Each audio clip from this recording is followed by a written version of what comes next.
Good morning, everyone. Thank you so much. I know a lot of you traveled from far distances to be here, so I do appreciate the enthusiasm for being here this morning. Welcome to the 2025 Women's Collective Summit. I am Madalene Mielke, President and CEO of APAICS, the Asian Pacific American Institute for Congressional Studies. And thank you so much. I'm really looking forward to today's programming. Let's give Amazon a round of applause for hosting our annual summit this year. Look at this beautiful space. If you have a chance to walk around, they have a beautiful garden outside, a lot of mixed use, so feel free to take a look around when you're not in our programming. They have been a real steadfast partner through the years, and they hosted us last year at their headquarters in Seattle. And we're so honored also to have Kai Hirabashi as a member of APAICS's board of directors. So I created the Women's Collective in 2019 with the intent of empowering Asian American and Native Hawaiian Pacific Islander women to run for office and to also consider leadership roles in public service. And over the past 6 years, this community of strong female leaders has grown significantly, and our collective power has grown with it. Today, I'm looking forward to a full day of conversation and connection with a variety of panels and breakout sessions that are intended to help you develop hard and soft skills in areas such as leadership, allyship, and advocacy. We hope these conversations leave you with the resources and tools to take back to your local communities and apply to your own public service journeys. We'll hear from elected officials, strategic advisors, and insightful leaders who can help with the process of entering public service, as well as your overall well-being. We all know that we tend to take care of others, and when we need a reminder to refill our individual cups, we're here to be that resource. To view the summit's full program, please download our guidebook through the app, which I think there are some QR codes, and it's available on both Apple and Google Play stores. And you may also find the program book on our website, apaics.org. This summit is intended for all of you. You're here to build meaningful relationships with people in this room because this is your community.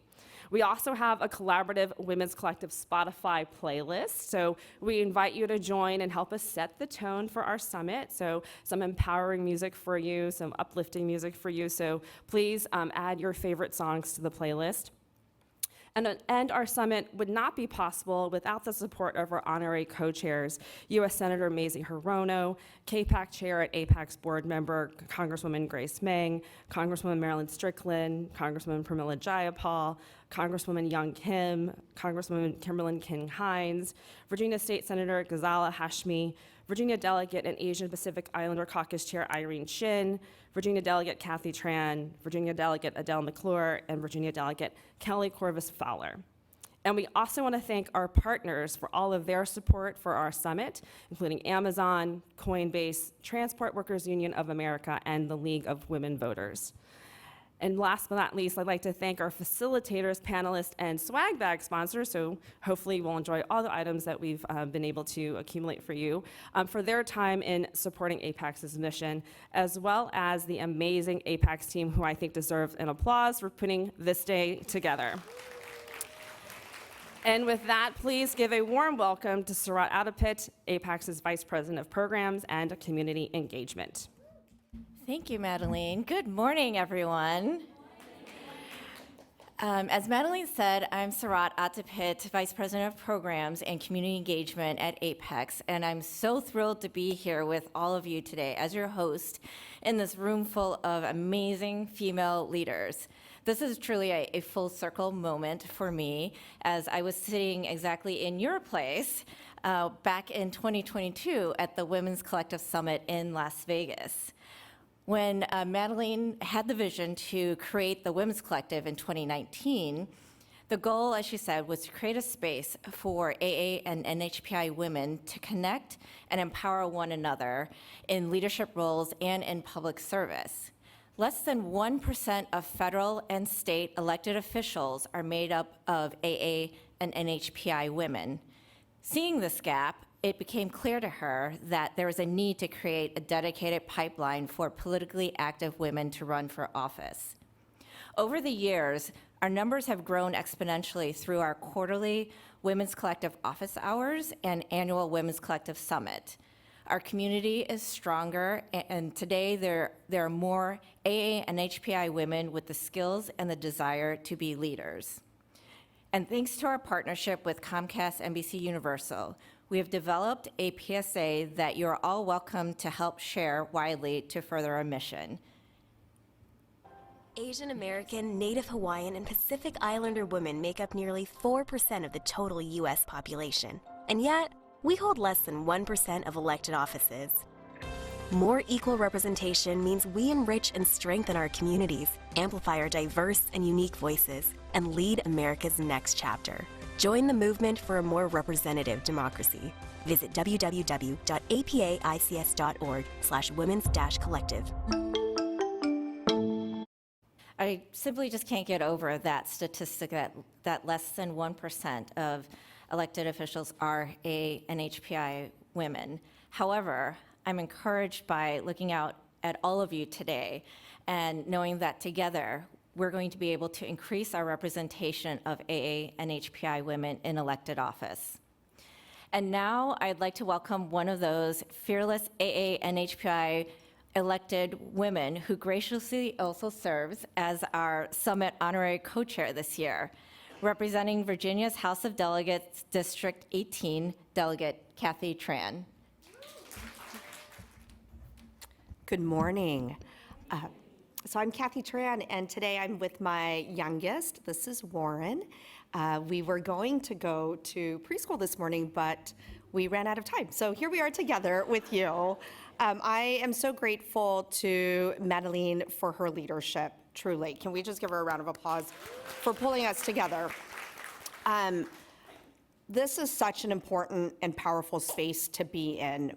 When I first ran for office in 2017, there had never been another Asian American woman elected to Virginia's General Assembly in its practically 400-year history at that point.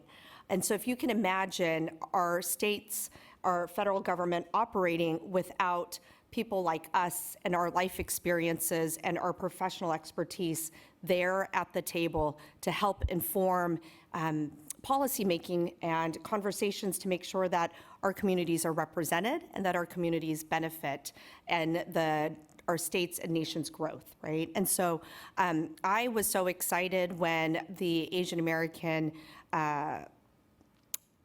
legislators started getting elected after 2017 and being able to welcome folks like Delegate Irene Shin, and watching her soar in her own leadership within the General Assembly has been really exciting.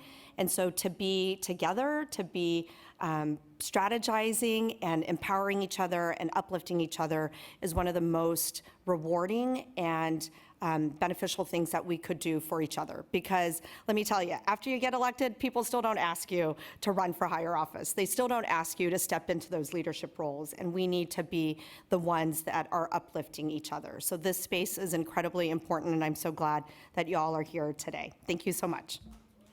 Thank you so much, Delegate Tran, for your inspiring remarks and for bringing your special guest with you. And now I'd like to welcome another Summit Honorary Co-Chair, Delegate Irene Shin, who represents Virginia's State Assembly District 8 and is also chair of the Virginia Asian American and Pacific Islander Caucus, otherwise known as VAPIC. Let's give a warm welcome to Delegate Shin. Good morning, y'all. Good morning, good morning. It's nice to be with you all today and to welcome you all to Virginia for this summit. What an honor it is to have you all here with us.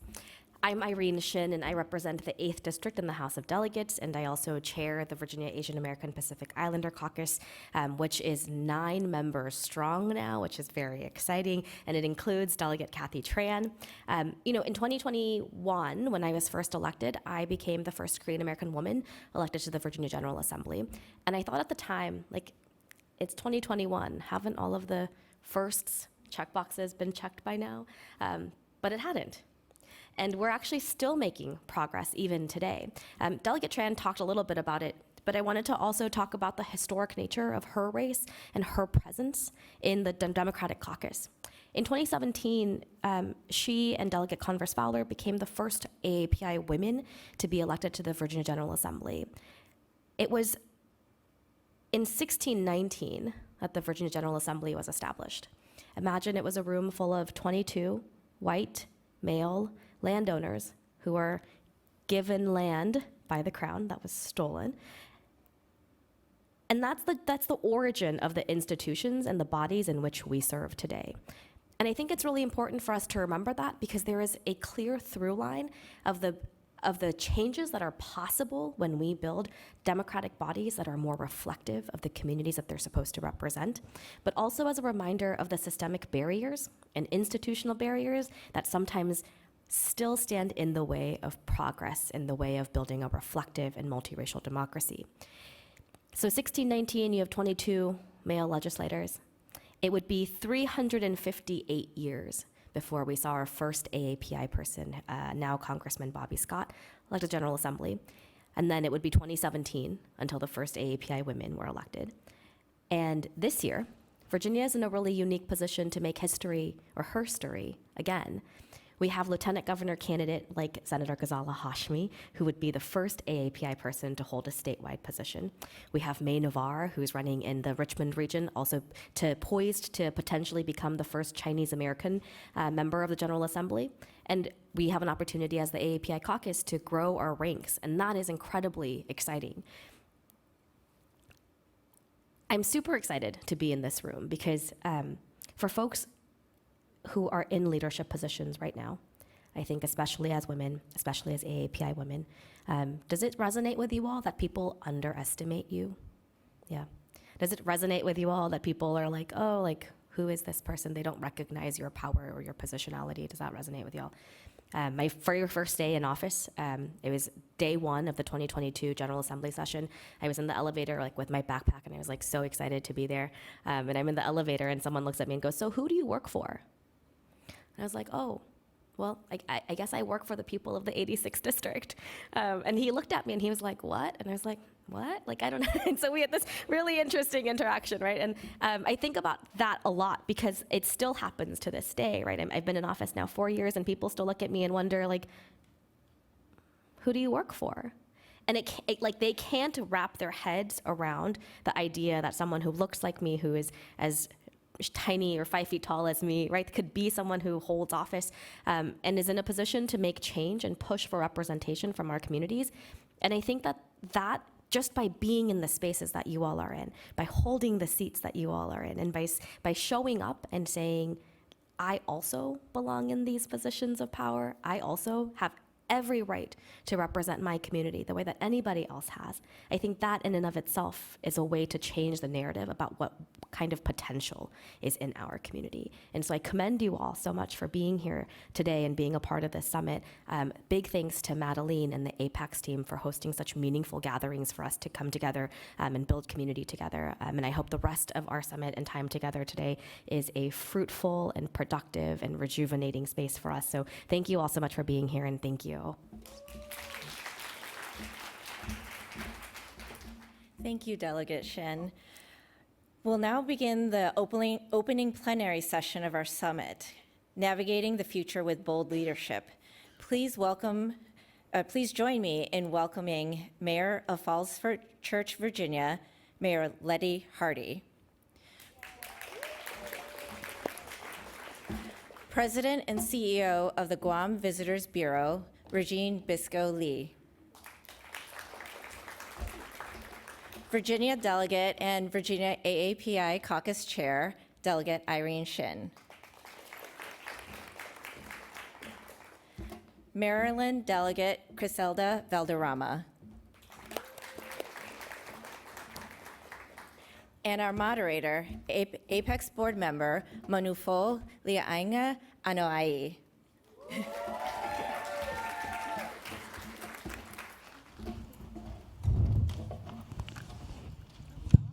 Good morning.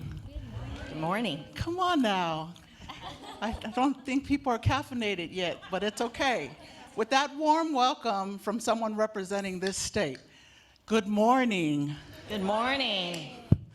Before we get started, give these powerful, bold women another round of applause before you hear them take to the mic.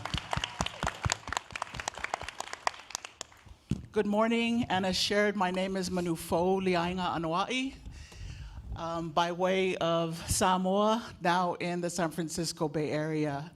I'm deeply esteemed and honored to be able to moderate a panel of the bold and courageous leadership before you. You heard that powerful welcome that was shared with us this morning, and that's what we hope to leave all of you with. Not just the lived experiences and the stories, but to be able to feel ignited, inspired, to go home not just to run, but to lead. So without further ado, let me share just tidbits. We have to tell these women to put in 200 words all of the work that they've done for years. So this is just not enough to say thank you and to share all of the sacrifices that they have done, laid for, labored over. So please, after today, go back and learn more about their work and all that they've done to be here with us today.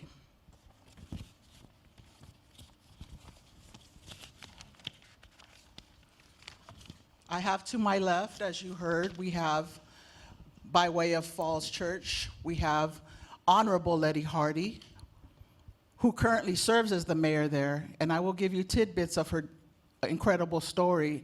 She's an accomplished leader, a community advocate, bringing her strong analytical skills of 20 years of management experience to local government. Prior to being elected to office, Letty spent 11 years at the Capitol, one as a marketing and financial services professional, holding a variety of roles from director of project management to chief of staff, and spanned marketing analysis, product development, project management, and people leadership. Her degree from the University of Virginia, an Eccles Scholar in psychology and economics, and studied healthcare economics at Oxford University. Letty is a first-generation immigrant, born in Hong Kong and fluent in Chinese. She grew up first in the San Francisco Bay Area. Bay Area is in the house today, in California, and then in Northern Virginia, where her family still lives. Thank you so much for your service, and we're honored to have you with us today. Put your hands together. By way of Guam, she traveled all the way, half a dime to the sister of ours. The Honorable Regine Bisco Lee, she is the president and CEO of Guam's Visitors Bureau and also a former legislator. Regine is an Asian Pacific Islander community leader, a daughter of Guam, and the president, as I mentioned, of the Guam Visitors Bureau. She served as senator in the 34th and 35th Guam legislators, and her legislator work continues to strengthen Guam's workforce, support small business, bolster and regional alliances, and protect our environment.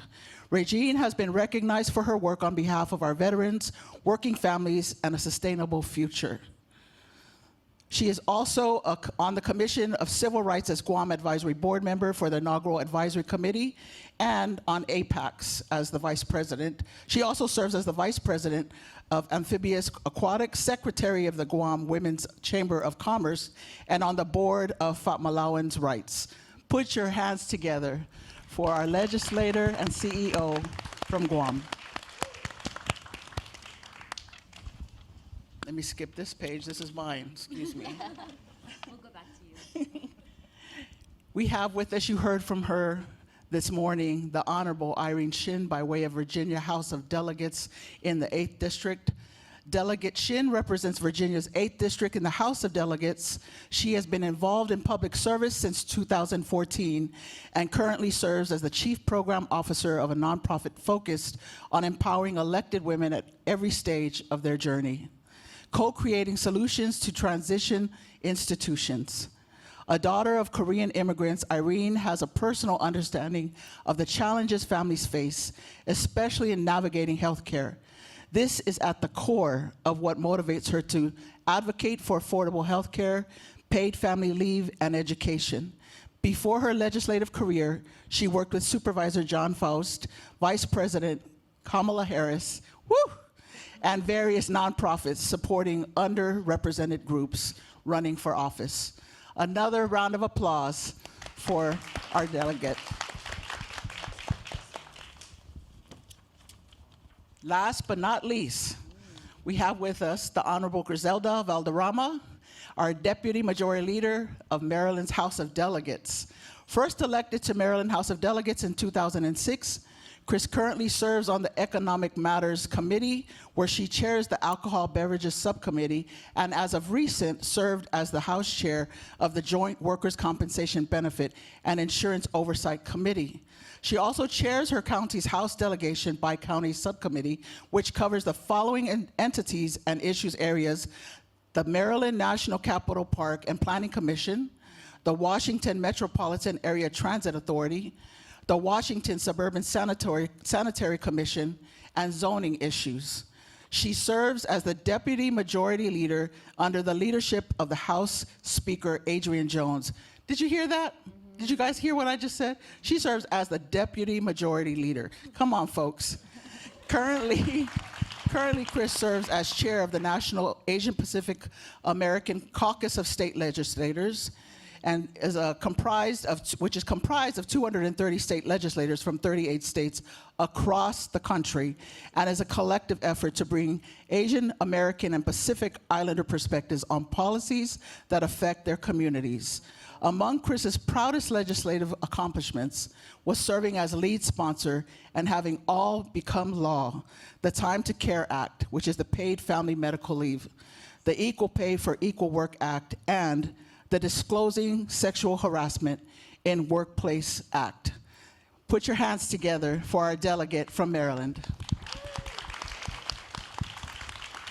We're going to open the floor now to have a conversation. And I think before we even get into that, my hope is that what you leave with today is a perspective of what you see or hope to see in a leader that frames the work that you're going back to. But I know for me, more importantly, is looking for a leader that I never seen when I was trying to enter this arena of leadership and civic duty. I've never had the stories that have been elevated by each of you today when I was growing up. And that's what's important, that we create more collective opportunities like today. So let us dive in.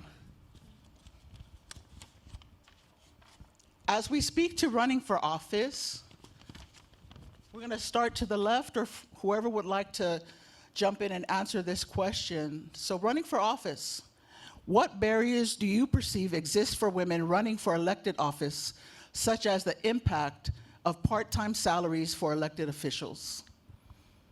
Good morning. Well, I'm happy to start. I'm Letty Hardy, and what an amazing panel to be on. So thank you all for organizing.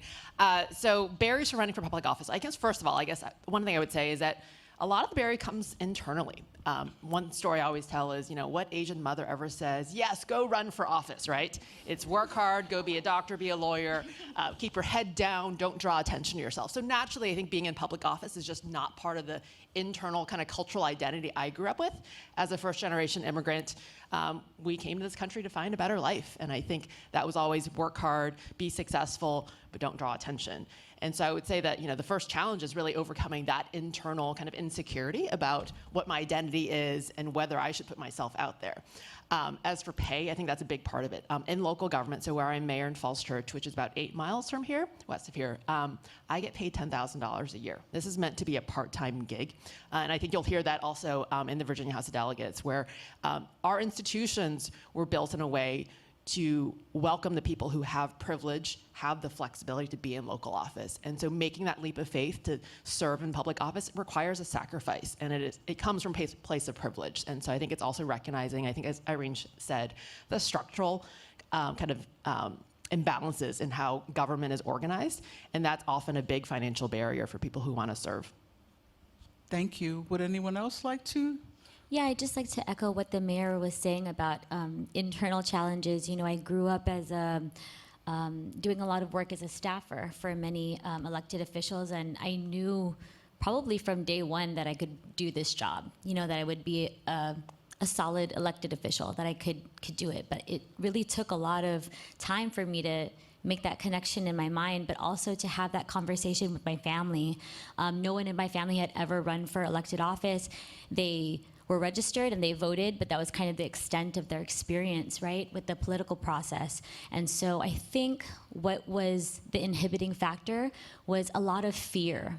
I think, my grandmother was very concerned. I was the mother of 2 young children at the time, and she was just very concerned about who would take care of the girls if I was busy campaigning, and just the fact that I would be out there and be, subject to criticism for my values and my ideas, I think was very concerning for her and for the rest of my family as well. And so they were really concerned. And also, the monetary aspect of all of this, you could make so much more money if you, just continued with your small business and, didn't put yourself out there. But I really saw the value in trying to make change in my community and uplift the people who weren't represented at that time. And so that was a really big push for me to kind of overcome not just my own personal fear, but the fear of my immediate family. And once we got on board, won that first election, they were completely on board and very, very excited from then on. But it really did take that leap of faith. Thank you. Would you like to? Yeah, I'd love to jump in on Yes. this. Well, partially because the mayor said the House of Delegates, and now I got to weigh in on the House of Delegates and what we're doing. When I think about working conditions for women and women of color in office, it's a whole different ballgame than what some of our male colleagues face. Some of it is internal culture, right? It's the expectation of the woman who is doing all of the things, balancing a professional life as well as carrying the responsibility of the home life. And so when we're thinking about modernization of institutions and legislatures, it's got to be more than just salaries, although salaries is a good starting place. For me in Virginia, as a state delegate, my annual salary is $17,640. And if you can tell me you can make ends meet with $17,640, I will be very impressed. But I cannot make ends meet at $17,640, so I work 2 jobs. I am a delegate, and I work at a nonprofit organization. Who can who can afford to be in office at $17,640?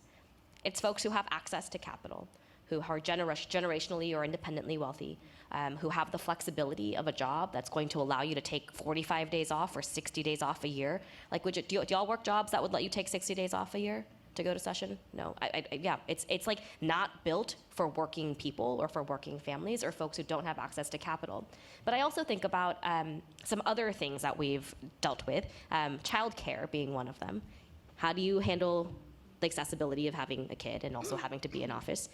Delegate Tran, who was here, she was maybe one of the first, if maybe the second person to have a child while in office. And since then, we've had a lot of new moms. And we've built buildings, we've pushed for, they didn't come naturally because we really fought for buildings that had nursing rooms so that women could go and pump. That's not just for legislators, but also for advocates and lobbyists and staff in the building too. And so childcare, accessibility for women, working conditions, safety is a big piece of it, right? There are a lot of things that are systemic barriers that can sometimes feel daunting to get involved in. The Virginia General Assembly did a study recently by JLARC, the Joint Legislative Audit Review Commission, and they said in session, legislators are spending 60 to 70 hours a week on average in session working. And outside of session, what's supposed to be a part-time job, we're still spending 30 hours on average a week, going to community events, doing legislative work, constituent services. And so it is absolutely a full-time job. And so when you think about the modernization piece of it is if we can get better timelines so that we're not in a 45, 60-day crunch, if you can have salaries, if you can have more accessibility for folks and diverse kind of folks serving in office, you can immediately change the kind of policy outcomes that come out of those buildings because you have a different set of perspectives in there. Yeah. Thank you. Yes. Thank you, Manufa. And good morning, ladies and the few gentlemen that are here this morning. Good morning. Good morning. So this was a lot, and so I'm actually excited. I don't usually get excited being a panelist, but hearing everyone's stories, there's so much I could share. So for those of you who don't know me, I've never met a mic I didn't like, so I tend to go on and on, so just cut me off whenever. But when you asked about barriers, I share all of these talented women's stories. I share somewhat of a unique story in that Regine shared that she came from a family that never ran for office. So for those of you who don't know me, so I represent in Maryland, and yes, I am in Virginia. I'm literally 15 miles from here, so I'm not, that far away. But what you don't know about me, though I am the first Filipino woman in the Maryland Assembly, and right now the only one, but I wish there would be more, that I'm like, if there are any Filipino women up in here, but any women, any women. Having said that, my father is my predecessor, and he made history in Maryland as the first Filipino American, not just in the Maryland legislature, but in the mainland. I have to emphasize mainland because Hawaii had a Filipino governor, Ben Cayetano. So I know my history there. So having said that, my barrier that I experienced was, well, why does she think she can come up in here? And forgive me, I tend to speak quite a bit of slang. I know when to be professional and when not. But having said that, I had that bit of a barrier because, oh, she thinks she can run just because her daddy was here. And I actually heard that from someone's mouth. They didn't know I heard it, but I heard it. And I share Letty's story of like, why can't I follow in my father's footsteps? They, like every parent, they want you to follow in their footsteps. Now I can tell you from day one, I was like, excuse my language, hell no. I was like, no way. I was like, my sister and I were younger. We were his, I like to say his, I can't even think of the word. Well, his special treasure, I don't know, his jewels, because this was at a time when you could leave your doors open and knock on people's doors and go inside and not have to worry. And we were always behind the scenes. And so I was always politically active. I just never thought I would be the one actually doing it. And so for those people who thought that I had it made, one thing I will share in addition to that, I am a Valderrama. That is my father's name. I wasn't going to take my husband's name, and he was okay with that. I'm one of those women, yes. I don't need my husband's name. But he changed his mind, so I took it officially, but I did not use it professionally. So I'm putting it out there because the only arsenal I had in my war chest, per se, was name recognition. But I will say I was the only candidate that is from the 26th Legislative District. Born in DC, raised in the 26th District, never left. I don't know if that's good, bad, or sad, but I never left my district. A proud product of the public school system. My daughter's, proud product as well. So no one could tell me otherwise because I would have candidates. And mind you, I was the only minority. I'm the minority. So I represent in Prince George's County in the state of Maryland, which is described as the most affluent African-American county. I lived there my whole life. The demographics changed over years because of gentrification. My district borders the DC line, so that's normal. That happens in every major city. But having said that, I was the only non-black. No white, no Hispanic, even to this day, which by the way, I'm up for re-election next year, so if anyone here knows anyone in my district. Having said that, I barely won. I just want to put that out there. I had name recognition, I'm from the district, but I did the work. I door knocked, I met the community, I'm from the community. So I barely won by less than 100 votes, but happy to say after that election, I won significantly afterwards. But I could go on and on, I would love to share more. Thank you. You've heard a lot about challenges and barriers from the women here and their struggles, I think, but what is most defining outside of hearing about generational legacy is the hard work, the resilience, and the grit that it takes to overcome the barriers that you have encountered. All of this I've experienced too as a former elected, making $228 a month. I was like, wow, and I'm working 2 jobs too, and 3 at home. You all are doing all that and doing it well. Thank you for sharing your story. Let's talk a little bit about service. If you could highlight and share what moments in your careers required you to take a bold stand, and what did you learn from those outcomes? And we'll start on this end and go down. Thank you. Put me on the spot there. But bold initiative. Well, it wasn't so much bold for me, but it was in my district, if that makes any sense. So I'm a proud supporter of the LGBTQIA+ community and have always been, even before I was elected. Having said that, in 2015, I can't believe that was almost 10 years ago, marriage equality came up in the state of Maryland. That was gay marriage, obviously, and that was a big deal in my county. I mentioned earlier that we are described as the most affluent African-American county. What you might not know is that a lot of the black community whether it's their faith belief or whatever their reasons are, I don't want to assume what their reasons were anti-marriage equality. And so I was the lone representative in my district that supported and voted for that measure. And so I got a lot of attacks from the community, and only to say that I took the hits, I was proud to take those hits, and to show my colleagues in my district that, how do I say, you've heard the term, and I don't mean this disrespectfully, brothers on the down low. I think everyone has heard that term. Okay, so if you don't know what that means, it refers to the Black male community of who share secret lives and don't admit that they're either bi or gay. So having said that, the Black Caucus came at me, not a majority of them, but those in my county, and other constituents, only for me to prove to them, and I showed them because I had a forum and had Black LGBTQIA community members come out to show and to be out, to prove that it is not whatever they thought it was. And so for that's one that comes to mind for me, was that measure. And like I said, proud to do it, made history there, not me, but the state. So I will end with that. Thank you. Sure. Probably the boldest thing I did up until very recently was running for office in 2021 because I challenged an incumbent. And challenging an incumbent feels really scary and is really scary. But that was something that I felt like in my bones was something that I had to do because I felt really compelled to do it, to offer a different perspective and a different style to how we were governing. And then recently, I decided I was going to run for Congress. We have an open seat here in Virginia's 11th district. And it is a 25% AAPI district. We've been represented by Congressman Jerry Connolly for almost 20 years, and he's been such a fighter for our communities, and that is true. But he handpicked a successor on his way out when he left the seat vacant.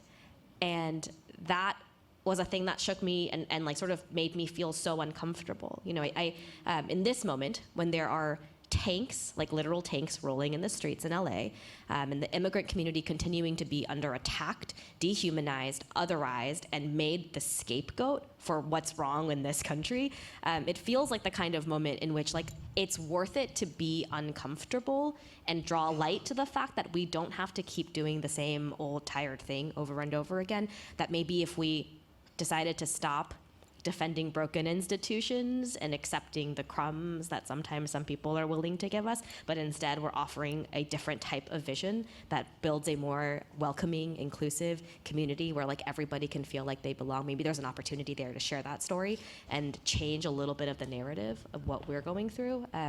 It felt to me like that was a thing that I feel really compelled to do. Like I feel it in my bones. Like it's not, this is democracy at work. Right, it's the inside fights. I mean, J.K. Rowling. Okay, so like she's complicated and not my people. But hating the artist and not the art. I'm a Harry Potter fan. I grew up with Harry Potter, and so there's a scene where Dumbledore tells. I think it might be in the second book where Dumbledore tells Neville like sometimes it's harder and more courageous to stand up to your friends than it is to stand up to your enemies, and that's sort of the change that I think as this is a nonpartisan space. I am a D. I have a D on my name when I went on the ballot, and as a Democrat, I feel like it's our job to make the party a better party. That's how I feel about it, and so that's maybe the boldest and craziest thing I've done to date so far. Yeah. Let's give a round of applause to Irene. So Irene, really quickly before we move on, how can folks get in contact with you? How can they volunteer or donate? You have a website or? Thank you. I appreciate that. It's ireneforva.com, Irene, FORVA.com. That's the one. Yeah, please get in touch with us. Thank you. Absolutely.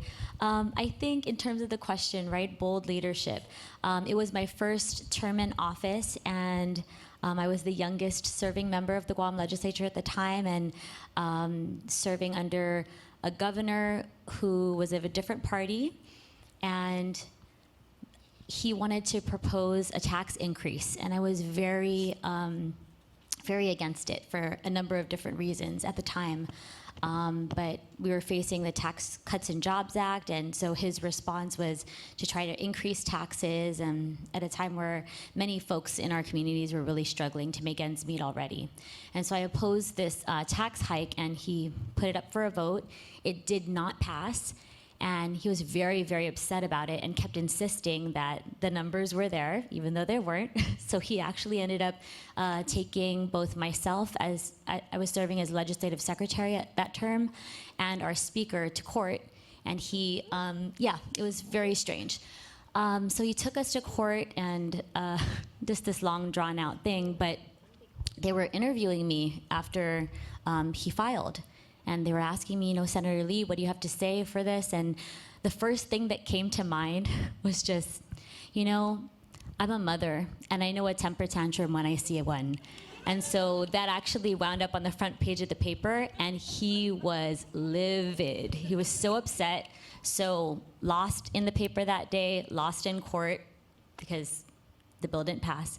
But it really took a lot of, in my mind, bold leadership to, I think my number one value really is respect. And so I was really racking my brain and wrangling with myself internally how I could do my job but still show respect to somebody in that higher office who is, an elder of mine and actually a member of my, distant family. So it was really challenging for me to take a stand that day, but I knew what was right. And so sometimes, just standing up and taking a hold of your power and acknowledging who put you there in the first place and what you were there to do, and making sure that you are representing the people that you are purporting to serve in the right way, I think is the most powerful thing that you can do. Plus one on that, so great comments. So bold leadership. So first of all, I guess I'm going to be a little contrarian and say that local government's very unsexy.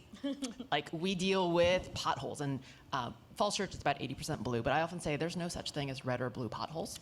And so the work of local government is kind of unsexy, and a lot of decisions we make day to day don't feel very bold. But the one that I guess most comes to mind most recently is, how many of you all from the DC area know about the Eden Center? So Eden Center is actually in the city of Falls Church. It is the largest, I think it's both a cultural as well as economic kind of icon for the East Coast. It's the largest gathering of Asian American, Vietnamese American businesses, and it's actually in the city of Falls Church. Most people don't know that. So one thing that local government often does is kind of long-range planning, and we had not planned that east end of the city yet. And so city staff kind of proposed a series of workshops and planning discussions on what the east end could be and re-envisioning it.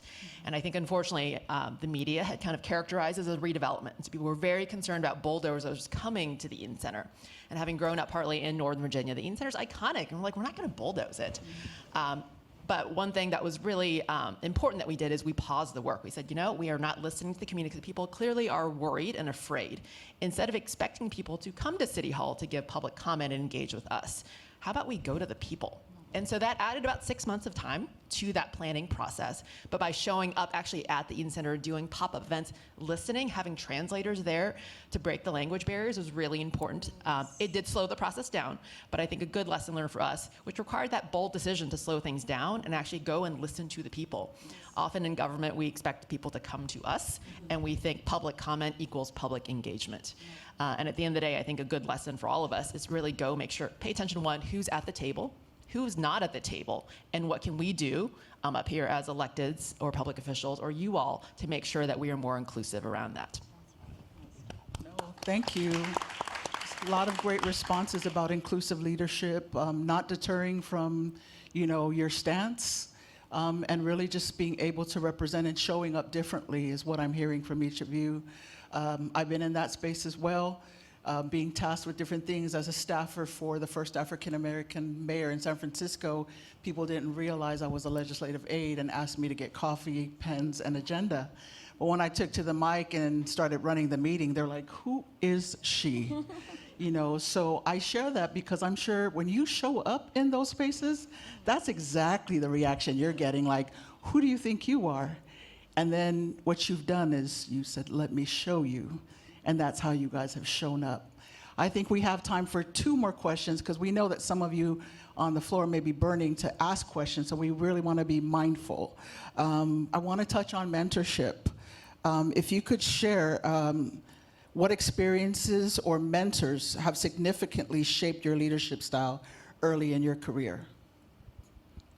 Floor is open. I'll go ahead and jump in. I don't believe she's in this room today, but one of my biggest mentors was one of my first bosses. Her name is Irene Bueno, and she is a powerhouse in the Asian American and Pacific Islander space.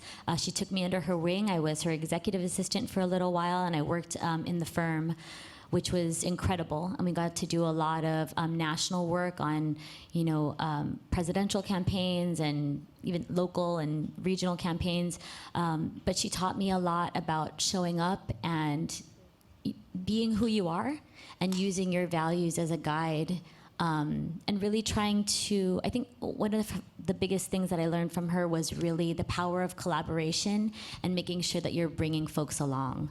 And so I really want to, tip my hat to Irene. I definitely wouldn't be here if it wasn't for her, but also trying to do that in my own right and making sure that I am, doing what I can to assist people and to try to have them learn from the wisdom of my experience, but also being open to learning from the people who I'm quote unquote mentoring, because I learn a lot from them as well.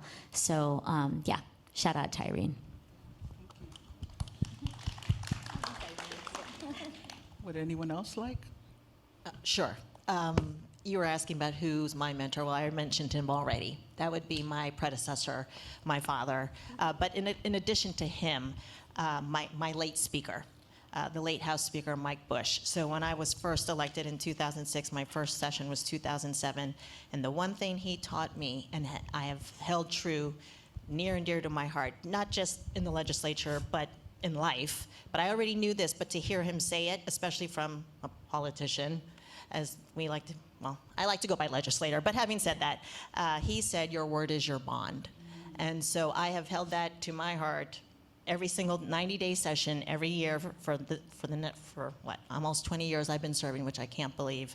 But that has held dear to me and has done well for me. Because as you may know, there's a lot of legislators, politicians, councilwomen, what have you, who say one thing, do another, and not necessarily to be vindictive or what have you. Things pop up, and you are one way, and the next thing you know, you have to change your way. But what I was taught was, if that is the case, you confront whomever it is or what entity it is, and you face-to-face why you're changing. So my mentor is also most definitely my late speaker. Thank you. If I could turn the question around a little bit. So obviously representation matters a lot, and there aren't a lot of us out there. So when we think about, are there other API kind of electeds, there aren't that many of us. But it is important to find your friends who are electeds, because it's a pretty lonely place being elected. And so I've been very fortunate that at least in Northern Virginia, there's a great cohort of young, and I call youngish elected women, because frankly in local government, it's kind of an old white man job. And so you should feel for people in Northern Virginia, the DC area, Aaliyah Gaskins is the first black woman to be mayor of Alexandria. Katie Crystal, who's former chair of Arlington County Board, is a good friend. You have Morgan Coffey on there. Dahlia Palchuk in Fairfax County. We're all actually really good friends offline. Like, we played hooky about 2 weeks ago and went to a winery just to also talk about what local government is like. And so whether you look for mentors or just look for peers who understand what the job is like and can sympathize and problem solve and troubleshoot kind of challenges day to day, and just listen what it's like to be a woman, a mom, a wife in elected office. I think it's really great to find both peers and mentors where they are. Thank you. Delegate Tran is not yet back, but she is probably the person that I think of the most. She didn't talk about this, but she's also the first AAPI Democratic Caucus chair that we have in the House of Delegates. And she is, just by her holding that space, she has transformed the idea of what's possible, because she brings a brave and courageous vision for what leadership could look like from that chair, the position of the chair. And so I've been really lucky to serve with her and to learn from her, as she's navigated some of these spaces before me, and she's always really, really supportive. And so I feel really lucky I get to serve with her. Thank you. I hear reciprocity expanding your network, looking at your thought partners, and also just reaching back to those who 20 years in, wow, girl, 20 years in, who have shaped your perspective to stay in this work of public service. 9 years old on a bus with immigrant women to Sacramento on the Capitol was a defining moment for me that sits with me today, where I had to serve as a translator. And on that bus, that fire was ignited in me. And what came from that bus of immigrant women was that Samoan as an ethnicity became a staple on all of San Francisco government forms.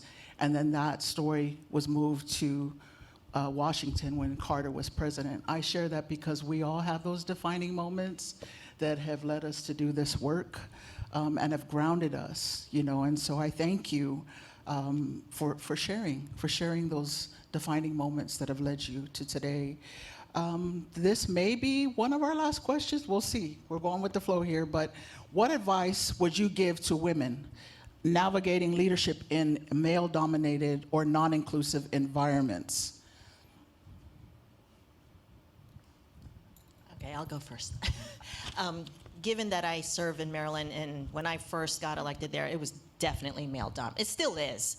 It still is. Out of 188 legislators, 47 in the House, 47 in the Senate, 141 in the House. 60 plus of us are females. And of that, the majority is in the House.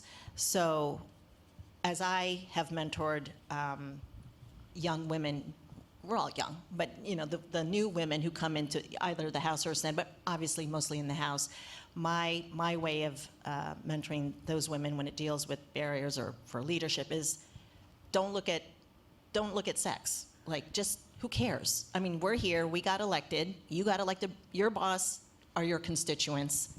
So that is what you remember. So when you're up in, well, in my case, when I'm up in Annapolis, I have tried to go for leadership positions here and there. One thing I didn't mention is that when my mentor, the late speaker, said, "Your word is your bond," his other advice was, don't burn bridges. So in the whole tenure that I've been serving there have been moments, let me tell you, I wanted to smack people in the face and, you know, kick them and just cuss them out. Because as women, the way we look, they forget, or they think they're privileged, or they know they're privileged.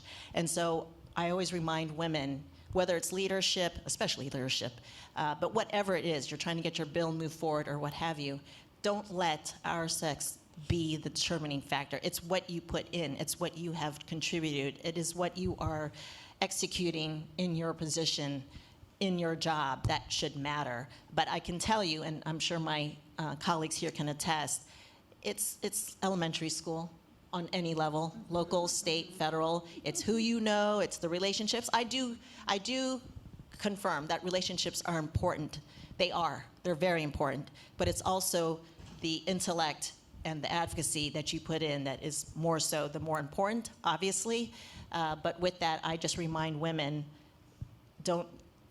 our sex should not be a factor. It doesn't matter. You were elected, you proceed, you know, do you, is what I tell the women. Thank you. I just want to, yes, of course.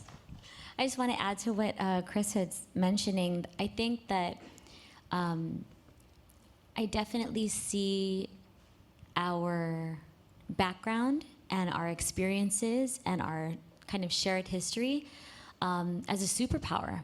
And there are so many rooms that I walk into where I'm not only the only female, but I may be the only Filipina, the only Chamorro.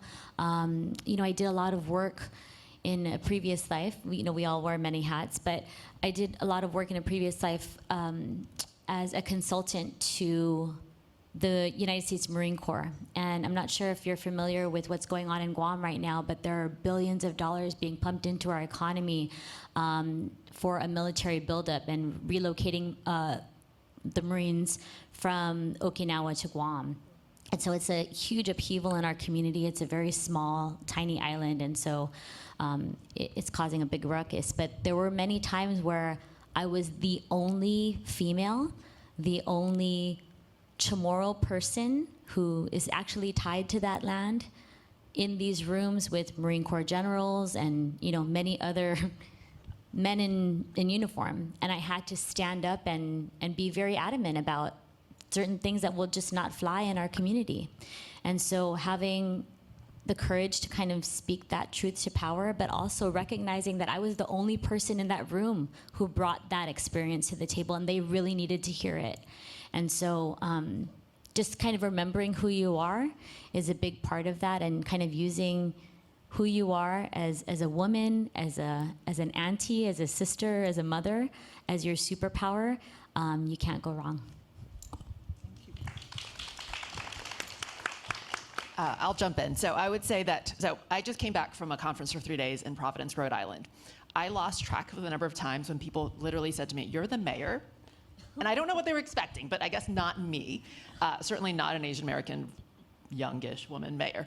But I guess to answer the question about kind of how to lead as a woman, I often don't try to lead with my gender or my identity.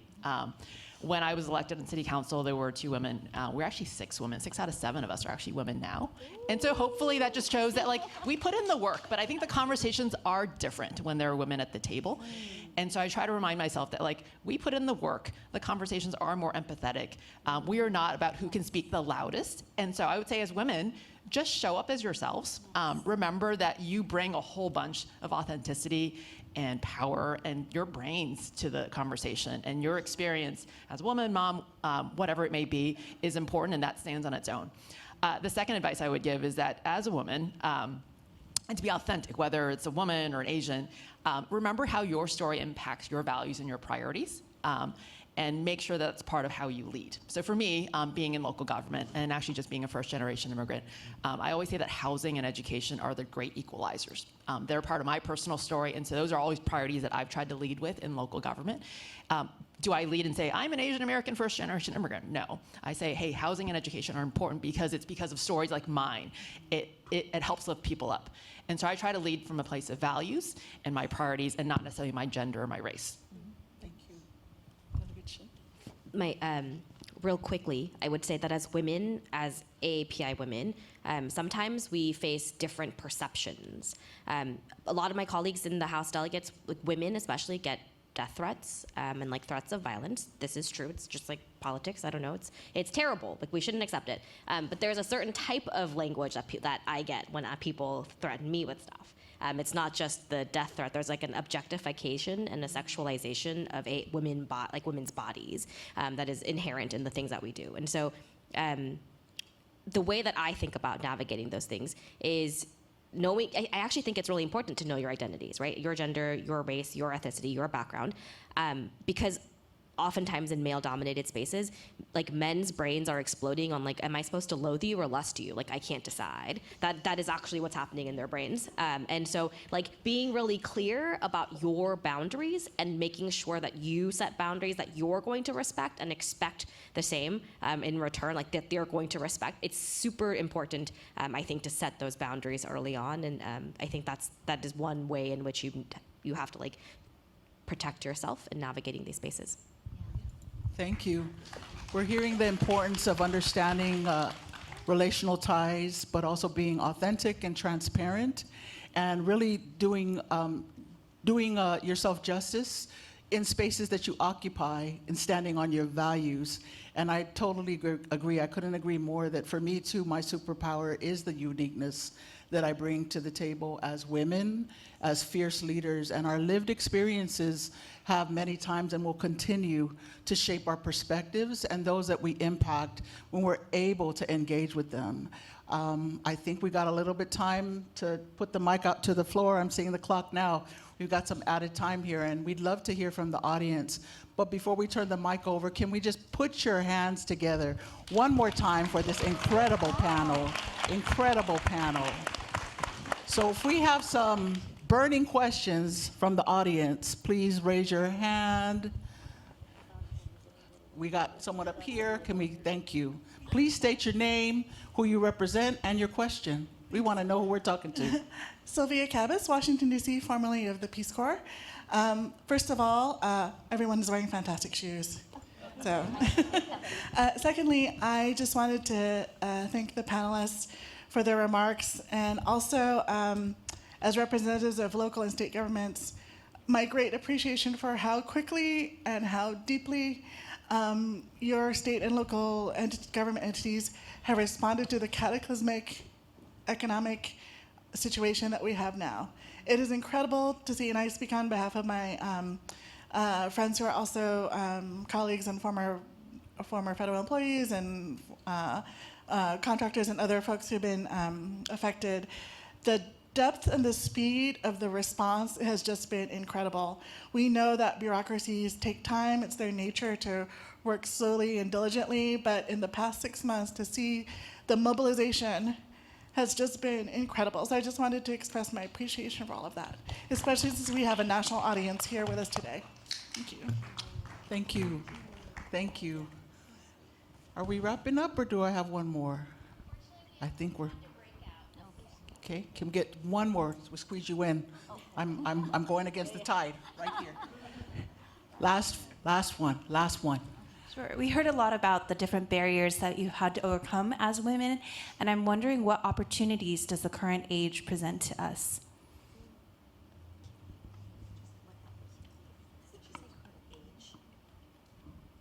Can you repeat that for them one more time, please? We've heard a lot about the barriers that you've had to overcome in your individual journeys. I'm wondering, what does the current age, the climate, politically speaking, what are some of the opportunities that we can lean into as API women? Yeah.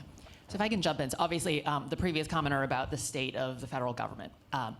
If you take nothing else away, at least from a local government perspective, 70% of your daily life is actually impacted at the local and state level. And so in times of despair, what I often try to turn to is like, what is my sphere of control?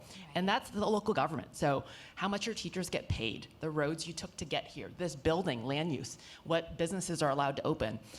Things that actually impact your quality of life a whole lot is actually at the local level. So I would encourage you, whether it's to run for office, join a board or commission, volunteer in your community, we all want to feel some sense of agency when there's so much chaos and despair. And so I would say, how do we turn the current moment into something as positive as we can make it, is give back to your community in some way. I think that's a really great way to channel all that despair and angst into some positive emotion. I think we're at a conjuncture right now, and a conjuncture is like a specific moment in time where the conditions are right to change economic, social, or political outcomes.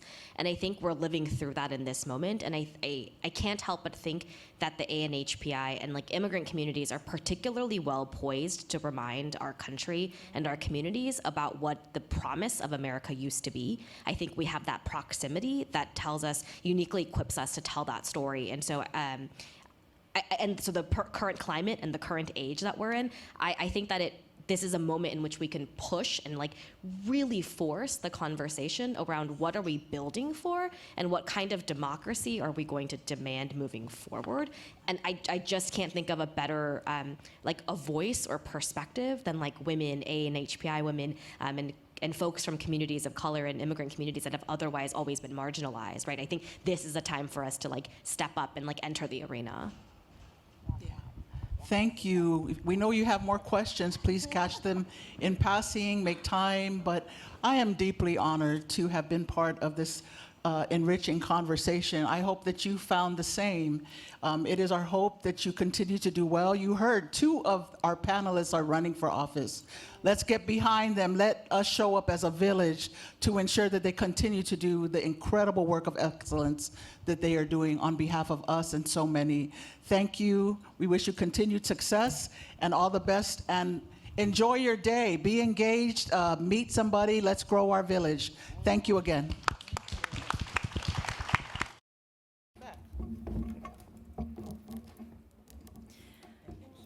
Thank you so much. What an amazing panel. Let's give them all another round of applause. Thank you to our moderator, Manufo, and our panelists for sharing your insights with us. We will now be moving to our morning set of breakout sessions, followed by a quick morning break, and then another set of breakouts.